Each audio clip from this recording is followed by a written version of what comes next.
नमस्कार दोस्तों, आज हम आपको पूष मास के पहले बुधवार को गणेश जी की कहानी सुनाने जा रहे हैं। तो चलिए कहानी शुरू करते हैं। चतुर्थी व्रत की पौराणिक कथा के अनुसार एक बार शिव जी व माता पार्वती जी ने समय व्यतीत करने के लिए चौपड़ खेलने को कहा। शिव जी चौपड़ खेलने को तैयार हो गए, परंतु इस खेल में हार जीत का फैसला करने के लिए कौन करेगा यह प्रश्न था।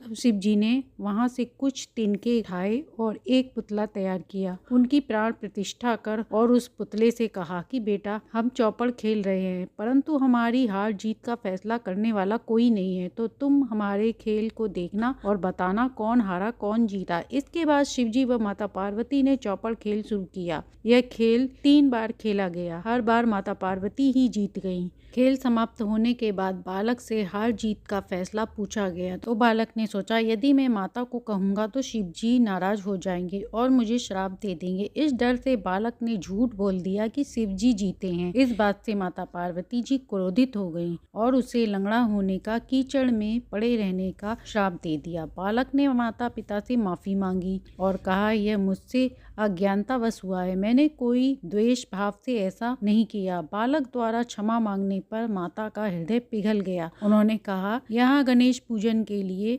नाग कन्याएं आएंगी, उनके कहे अनुसार तुम गणेश व्रत करो, ऐसा करने पर तुम मुझे प्राप्त करोगे। यह माता पार्वती व शिव जी के साथ कैलाश चली गईं। 1 वर्ष के बाद उस जगह नाग कन्याएं आईं। तब उस बालक ने नाग कन्याओं से गणेश पूजन व्रत की विधि विधान पूछा। इसके बाद उस बालक ने उन कन्याओं से व्रत की विधि विधान पूछ वैसे ही लगातार व्रत किया। व्रत करने से गणेश जी उस पर प्रसन्न हुए और बालक को मनवांछित वर मांगने को कहा। तो बालक ने कहा, हे विनायक जी, मुझे इतनी शक्ति दीजिए जिससे मैं अपने पैरों से चलकर अपने माता पिता के दर्शन कर सकूं। गणेश जी ने तथास्तु कह अंतर ध्यान हो गई। इसके बाद वह बालक कैलाश पर्वत पर पहुंच गया और सारी बात शिव जी को बताई। चौपड़ वाले दिन से ही माता पार्वती शिव जी से विमुख हो गई थी। अतः देवी के रुष्ट होने के बाद शिव जी ने भी बालक के बताए अनुसार 21 दिन तक विघ्न विनाशक जी का व्रत किया। व्रत के प्रभाव से माता पार्वती जी के मन में जो नाराजगी थी वह दूर हो गई। यह व्रत विधि भगवान शंकर जी ने मां पार्वती को बताई। इसके बाद माता पार्वती के मन में भी अपने पुत्र कार्तिकेय से मिलने की इच्छा हुई। तब माता पार्वती ने भी 21 दिन तक दुर्वा, धूप, फूल, नैवेद्य से,